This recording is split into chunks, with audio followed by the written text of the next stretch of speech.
Mari kita sama-sama dengarkan materi hari ini dengan pembicara-pembicara yang memang ahli, sangat ahli bahkan di bidangnya.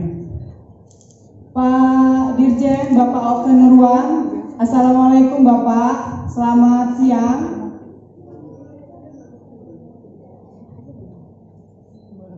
Ya, mungkin saya nggak tahu nih yang hadir siapa saja. Jadi intinya saya mungkin ada perwakilan dari BKPM, ada juga dari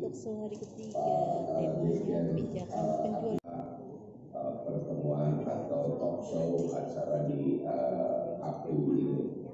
Dan saya berterima kasih atas undangannya untuk memberikan yang terjadi, sehingga karena tadi kasus hariannya 50.000 per hari, rumah sakit bed occupancy-nya tinggi sekali, bahkan diwarnai dengan kelangkaan oksigen di rumah sakit, sehingga tadi banyak sekali korban yang meninggal karena tidak bisa diberikan pertolongan secara cepat.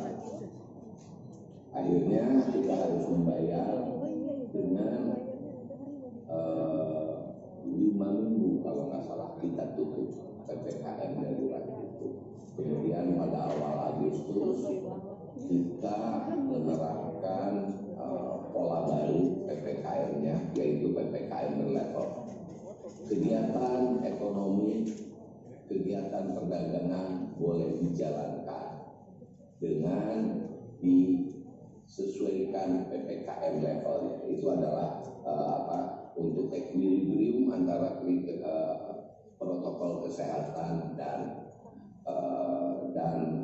geliat ekonomi yang harus kita gerakkan. Itu yang terjadi, dan dampaknya ternyata penanganannya cukup bagus, sehingga penurunan pertumbuhan ekonomi tidak terlalu tajam seperti di tahun 2020 dan awal tahun 2021. Pertumbuhan ekonomi kita tetap bisa dijaga di positif 3,51 di kuartal ketiga, dan ini tentunya harus kita ingatkan pula bahwa geliat ekonomi ini jangan sampai harus mundur kembali. Yang dan ada produk dalam negeri itu yang berada di situ. Nah, ternyata konsumsi rumah tangga juga di konsumsi terhadap jumlah tenaga kerjanya itu sangat signifikan. 92% itu dipasok oleh UMKM, yang jumlah UMKM-nya itu 60 jutaan, 63 sampai 64 juta pelaku usaha, dan memberikan kontribusi terhadap tenaga kerja itu 92%. Usaha besar kecil memang, tetapi mungkin mereka sudah menggunakan teknologi. Dan kalau dari pola perdagangannya di konsumsi rumah tangga ini, terutama di era pandemi, warnanya ada dua. Ada perdagangan pola konvensional, dan yang baru saat ini mulai berkembang adalah perdagangan pola digital atau e-commerce. Dan kontribusinya e-commerce ini sudah mulai meningkat.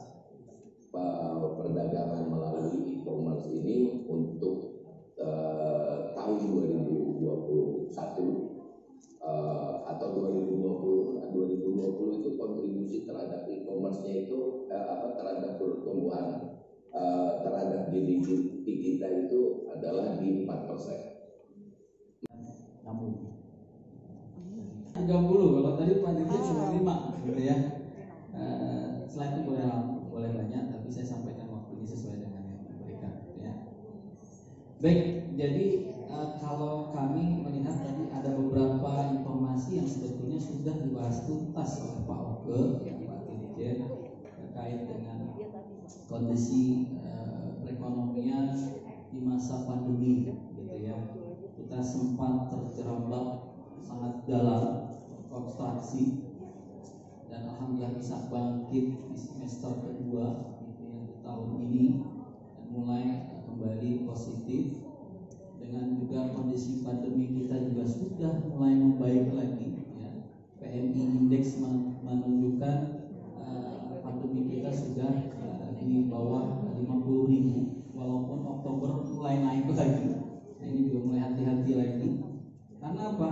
Kunci pengendalian dari COVID-19 ini adalah sangat erat dengan ketika kita bicara investasi. Karena investasi seperti kita ketahui adalah penggerak motor utama dari pertumbuhan ekonomi itu sendiri. Nah, ketika investasi kita bisa kendalikan pertumbuhannya dengan menjaga kunci utamanya itu adalah pengendalian pandeminya, insya Allah kita bisa bergerak lebih fleksibel, lebih leluasa. Seperti yang sekarang kita lakukan. Talk show seperti ini kan udah luar biasa. Dulu biasanya kita natap monitor saja. Alhamdulillah sekarang sudah bisa langsung buina. Tahun 2021 kita punya kebutuhan investasi sebesar 5.800 sampai 5.900 triliun, gitu ya. Itu 90%-nya dari swasta, 10%-nya dari pemerintah dan BUMN. Artinya peran penting swasta itu sangat-sangat memiliki peran yang sangat penting. Dari 5.800 sampai 5.900, 90%-nya kontribusi dari pihak swasta. Nah, sehingga ketika kita bicara kondisi saat ini, yang kita ingin sampaikan adalah kita juga harus berada dalam kondisi normal mengelola investasi ini. Jadi bukan lagi yang normal-normal lagi, bukan yang standar-standar saja. Makanya lahirnya sesuatu yang fenomenal juga, yaitu Omnibus Law, Undang-Undang Cipta Kerja. Dari lahir ya, sampai umur 1 tahun itu luar biasa. Lahirnya di demo, ulang tahunnya dapat surat cinta dari Mahkamah Konstitusi. Masa 1 tahun? 2 November gitu ya, terus kemarin November awal Desember. Apalagi sekarang Omikron sudah masuk. Dan yang kedua, dengan diberlakukannya PPKM level 1, 2, 3, dan 4, itu mempengaruhi kami punya aktivitas yang tadinya bebas bertemu dalam jumlah banyak, sekarang bertemu dalam jumlah terbatas, ya. Kalau bisnis MLM tidak beraktivitas, maka kita tidak akan mendapatkan hasil.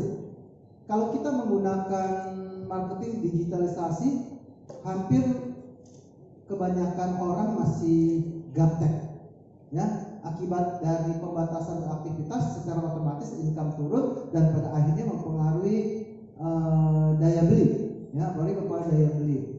Nah, kalau kita lagi merujuk, nah, akibatnya juga ada sebagian oknum member melakukan penjualan melalui marketplace. Sedangkan di PP 29 perusahaan multi level marketing tidak boleh melakukan penjualan di marketplace, tetapi tidak ada satu peraturan yang mengikat perusahaan marketplace dihukum atau diancam atau diatur dengan undang-undang kalau mereka memasarkan produk-produk yang berasal dari perusahaan multi level marketing. Dan ini akibatnya bertambah ruwet, Pak, bertambah ruwet, dan data dari Pak Oke akhirnya saya nggak heran kalau kita turun, ya.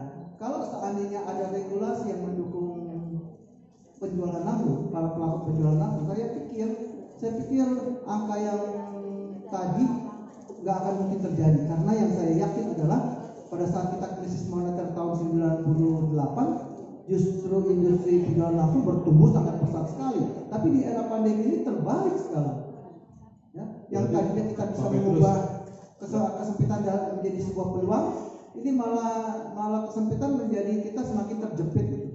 Jadi menurut Pak Petrus tadi 4 triliun selisih dibandingkan 2019. Pak Roni, Bu Nina, dan semua ya onliner Terima kasih dan salam dari kami